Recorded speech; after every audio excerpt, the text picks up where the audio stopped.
क्या Tata Motors commercial vehicle limited का share 367 rupees पे ट्रेड करेगा आफ्टर द लिस्टिंग?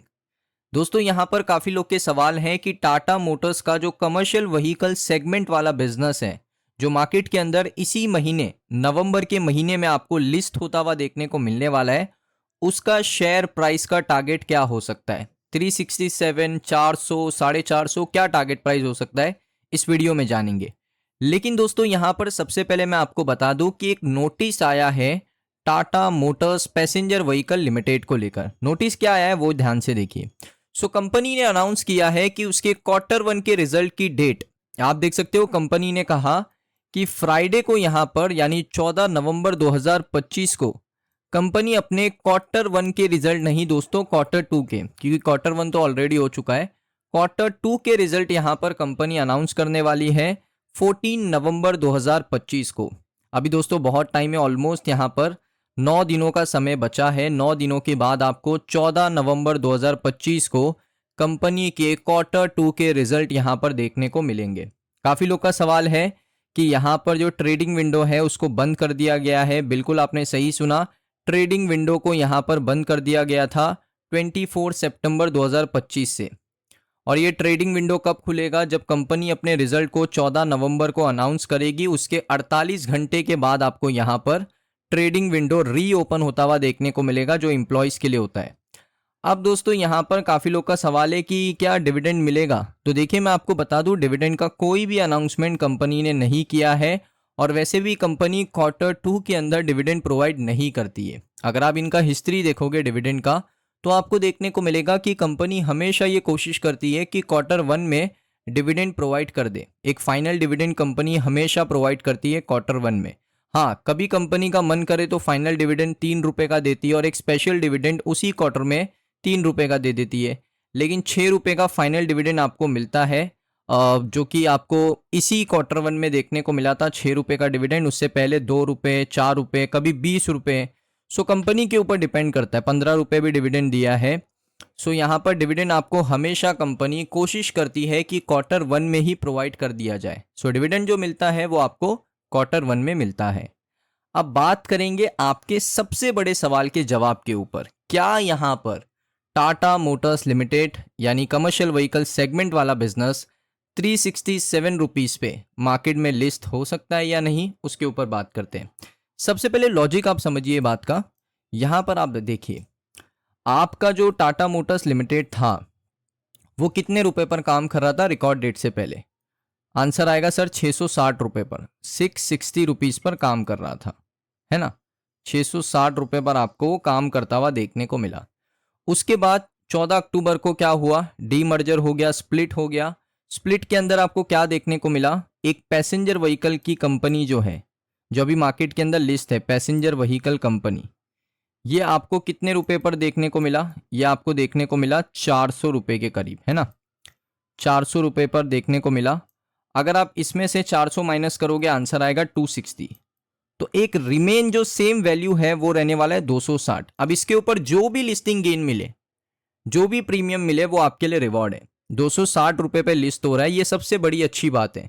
इसके ऊपर जो भी प्राइस जाए, चाहे वो 300 हो, 320 हो, 350 हो, 400 के अगर ऊपर जाता है तो मैं थोड़ा सरप्राइज होऊंगा। मुझे नहीं लगता 400 पे लिस्ट होगा। आई थिंक जो रेंज होगा वो 300, 260 से लेकर 350, 320, यही रेंज के अंदर आपको लिस्ट होता हुआ देखने को मिलेगा। लेकिन यहाँ पर हर किसी का व्यू पॉइंट अलग है। हर किसी का व्यू पॉइंट सही भी नहीं हो सकता एक जगह पर, किसी एक का ही सही होगा। लेकिन हर किसी का व्यू पॉइंट जानना ज़रूरी है। उन्होंने किस रीज़न की वजह से इसके टारगेट प्राइस को इंक्रीज़ किया है, जबकि पता है कि शेयर 260 पे ही लिस्ट होगा। ये चांसेस है कि 260 पे लिस्ट होगा, लेकिन गेन क्यों करेगा लिस्टिंग के बाद? वो रीज़न सभी ने एक्सप्लेन किए, जो मैं आपको बताता हूँ। अब 260 तो एक बेस प्राइस है, वहां पर लिस्ट हुआ। हमें बिल्कुल खुश रहना चाहिए कि भाई 260 पे तो लिस्ट हुआ, नीचे तो लिस्ट नहीं हुआ ना 260 के, सबसे बड़ी बात है। उसके बाद यहाँ पर जो लिस्टिंग गेन मिल रहा है, जो प्रीमियम ऊपर मिल रहा है 260 के ऊपर, अगर 300 रुपये जा रहा है तो 40 रुपये का प्रीमियम, 350 जा रहा है तो 90 रुपये का प्रीमियम, 360, 370 जा रहा है 100 रुपये का प्रीमियम। तो ये प्रीमियम अगर मिल रहा है तो इससे अच्छी कोई बात नहीं हो सकती है। तो यहाँ पर ये प्रीमियम क्यों मिल सकता है, उसको लेकर दोस्तों ब्रोकरेज फर्म के अपने अपने रीजंस हैं। जैसे नमूरा ने दोस्तों कहा था कि टाटा मोटर्स का जो कमर्शियल व्हीकल बिजनेस है उसका जो टारगेट प्राइस है वो 365 रुपीज़ है। अब ये इसका रीज़न क्या है वो उन्होंने खुद ही एक्सप्लेन किया है, वो देख लेते हैं किस वजह से वो कह रहे हैं कि 365 रुपये पर कमर्शियल व्हीकल एंटिटी काम करेगी। पैसेंजर व्हीकल का उन्होंने डाउनग्रेड किया क्योंकि 400 पे वो लिस्ट हुआ था मार्केट में, 367 कर दिया उसका, और कमर्शियल व्हीकल एंटिटी का आपको 365 उन्होंने कहा है। तो क्यों कहा है, उसके कुछ रीजंस होंगे ना, सो मैं आपको रीजन दिखा देता हूँ। देखिए, पैसेंजर व्हीकल का उन्होंने रीजन दिया कि दिवाली है, जीएसटी रेट कट हुआ है, एसयूवी की डिमांड है, पंच नेक्सॉन बहुत अच्छा काम कर रही है। तो ये सारे रीजंस की वजह से उन्होंने पैसेंजर व्हीकल को यहाँ पर टारगेट दिया। अब उन्होंने कमर्शियल व्हीकल को क्या टारगेट दिया, अब यहाँ देखिए, for the commercial vehicle management aspects, यानी मैनेजमेंट यानी जो कमर्शियल व्हीकल कंपनी का मैनेजमेंट है वो एक्सपेक्टेशन क्या रख रहा है कि जो कमर्शियल व्हीकल इंडस्ट्री है वो ग्रो करेगी अराउंड 5% इन फाइनेंशियल ईयर 26। उसके साथ साथ जीएसटी रिडक्शन जो है वो सिर्फ पैसेंजर व्हीकल कंपनीज के लिए नहीं हुआ है, वो कमर्शियल व्हीकल कंपनीज के लिए भी हुआ है। तो ये वजह से भी सेल्स बढ़ेगी। Commercial vehicle entity will include the Iveco acquisition from April 2026, यानी इवैको ग्रुप का जो एक्विजिशन है वो इंक्लूड किया जाएगा अप्रैल 2026 से। तो इससे दोस्तों इंटरनेशनल सेल जो है टाटा मोटर्स कमर्शियल व्हीकल की वो बढ़ेगी। Finance initially with 3.8 billion euros of debt and later 40% equity. Nomura ने कहा है कि वैल्यू क्रिएशन इस डील से काफ़ी अच्छा होगा।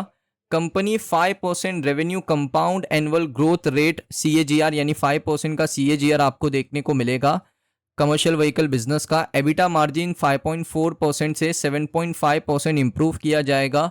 इवैको के एक्विजिशन से कंपनी को बेनिफिट ही मिलने वाला है। तो रीज़न समझने आ रहे हैं ना मुझे, एक रीज़न है जीएसटी रिडक्शन, एक रीज़न है कि भाई डोमेस्टिकली जो कमर्शियल व्हीकल का मार्केट है, जो इंडस्ट्री है वो 5% ग्रो करेगा। तीसरा रीज़न मुझे समझने आ रहा है कि इवैको ग्रुप की एक्विजिशन से कंपनी को बेनिफिट मिलेगा, इंटरनेशनल सेल्स कंपनी की बढ़ेगी। सो ये 3-4 रीज़न की वजह से उन्होंने उसके टारगेट प्राइस को लिफ्ट किया है। ये उनके रीज़न है, ये सही भी हो सकते हैं, गलत भी हो सकते हैं, मार्केट इनको एक्सेप्ट भी कर सकता है, रिजेक्ट भी कर सकता है। तो किसी ने अगर आपको टारगेट बताया तो इसका ये मतलब नहीं कि फुल एंड फाइनल वो जाना ही जाना है, चाहे वो कोई भी ब्रोकरेज हो। सब अपने रीजन दे रहे हैं, अपना टारगेट प्राइस बता रहे हैं, उनका एक पॉइंट ऑफ व्यू शेयर कर रहे हैं। हमें क्या करना है, पॉइंट ऑफ व्यू लेना है, समझना है, देखना है मार्केट क्या इस पॉइंट ऑफ व्यू को एक्सेप्ट करेगा या रिजेक्ट करेगा, वो चीज़ आपको देखनी है बस। सो अभी इन्होंने अपना पॉइंट ऑफ व्यू शेयर किया, आपको क्या लगता है इनका एक्सेप्ट किया जाएगा या रिजेक्ट किया जाएगा मार्केट के द्वारा, कॉमेंट में बताइए। क्योंकि अगर 260 पे भी वो लिस्ट होता है ना तो वो खराब कंपनी नहीं है, कमर्शियल व्हीकल बिजनेस की बात कर रहा हूँ। तो 260 पे भी लिस्ट होता है, खराब कंपनी नहीं। हाँ, 360 पे लिस्ट होता है, बहुत अच्छी बात है। अब दोस्तों एक और खबर मैं आपको दिखाई देता हूँ। यहाँ पर आप देखोगे Adani, Canadian pension fund, Tata motor, switch, उसके साथ ओलेक्ट्रा एक अपकमिंग ई बस टेंडर के अंदर एक दूसरे के को यहाँ पर कंपटीशन देने वाले। तो सरकार की दोस्तों यहाँ पर एक स्ट्रेटेजी है कि वो बहुत ही जल्द 10,900 ई बस का टेंडर किसी कंपनी को दे सकते हैं, जिसका अमाउंट होगा 4,391 करोड़ का। इस स्कीम का नाम है PM ई ड्राइव स्कीम, यानी इलेक्ट्रॉनिक यहाँ पर दोस्तों यानी इलेक्ट्रिक बस आपको देखने को मिलेगा। कितना बस चाहिए सरकार को, चाहिए 10,900 बस, ई बस चाहिए। तो इसका टेंडर निकलने वाला है 4,391 करोड़ का, और इसके लिए अदानी भी रेडी है, कैनेडियन पेंशन फंड है, टाटा मोटर्स है, स्विच है, ओलेक्ट्रा है। तो ये सारी कंपनीज एक दूसरे से compete करेगी और जो सबसे सस्ते में सरकार को बस बना के देता है उसी को ये क्या बोलते हैं, टेंडर मिलेगा।